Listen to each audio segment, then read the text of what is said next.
अपन ने देखा था मगरमच्छ और कछुए के बारे में।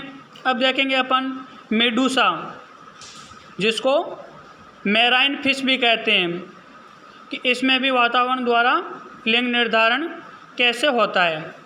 तो मैराइन फिश है जो समुद्री जल में पाई जाती है, इसको अपन मेडूसा भी बोल सकते हैं। अगर मैराइन फिश को कोल्ड वाटर में रखा जाता है तो मेल फिश पैदा होगी, और अगर वार्म वाटर या गर्म पानी में रखा जाता है तो फीमेल का निर्माण होता है। अब बात करते हैं अपन क्रेपिडुला। तो क्रेपिडुला में भी वातावरण द्वारा लिंग निर्धारण पाया जाता है। इसे अपन मैराइन मोलस्का भी बोल सकते हैं साइंस की भाषा में, और ये बहुत ही ज़्यादा सॉफ्ट बॉडी एनिमल होता है। इसके ऊपर कवच पाया जाता है, जो क्रेपिडुला है, क्रेपिडुला के ऊपर कवच पाया जाता है, और इस कवच के अंदर ये क्रेपिडुला नामक जीव है ये पाया जाता है, और इसकी बॉडी है बहुत ही ज़्यादा सॉफ्ट होती है।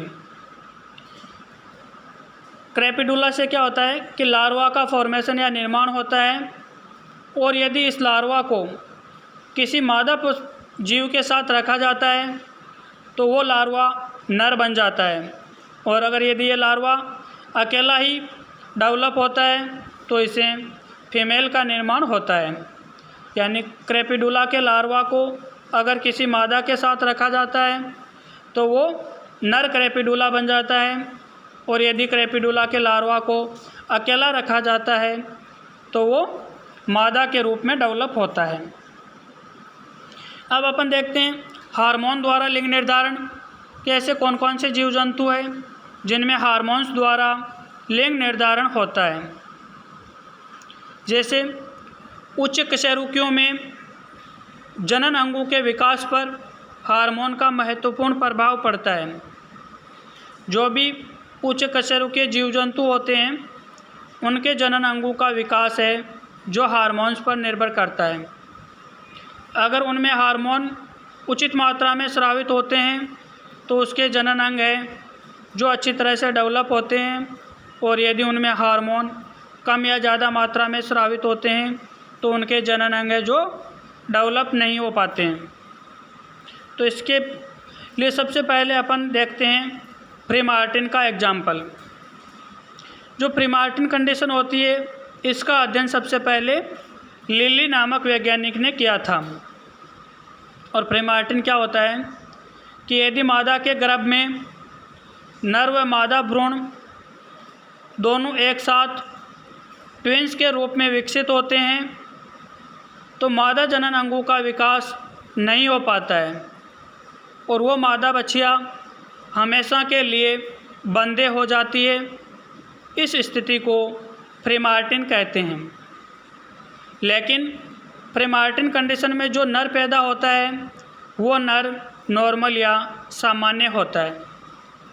यानी प्रीमार्टिन का मतलब होता है कि यदि किसी मादा के गर्भ में एक साथ नर और मादा भ्रूण डेवलप हो रहे हैं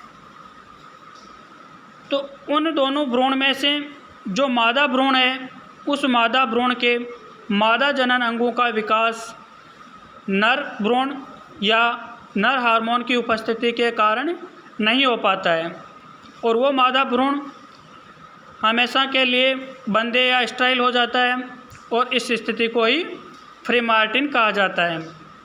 लेकिन जो नर बच्चा होता है वो सामान्य होता है, उसमें किसी प्रकार की बंध्यता की स्थिति नहीं पाई जाती है,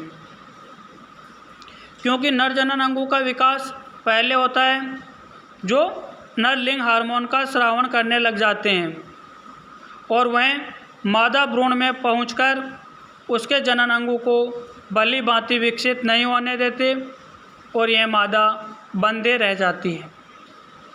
यानी प्रीमार्टिन कंडीशन में एक मादा के गर्भ में नर और मादा दोनों भ्रूण एक साथ विकसित होते हैं, लेकिन नर जनन अंगों का विकास पहले होने के कारण वो नर हार्मोन स्रावित करने लगते हैं, और वो नर हार्मोन मादा भ्रूण में पहुंच जाते हैं, जिसके कारण मादा भ्रूण में मादा जनन अंगों का विकास नहीं हो पाता है, और वो मादा पशु हमेशा के लिए बंदे या स्टेराइल हो जाती है।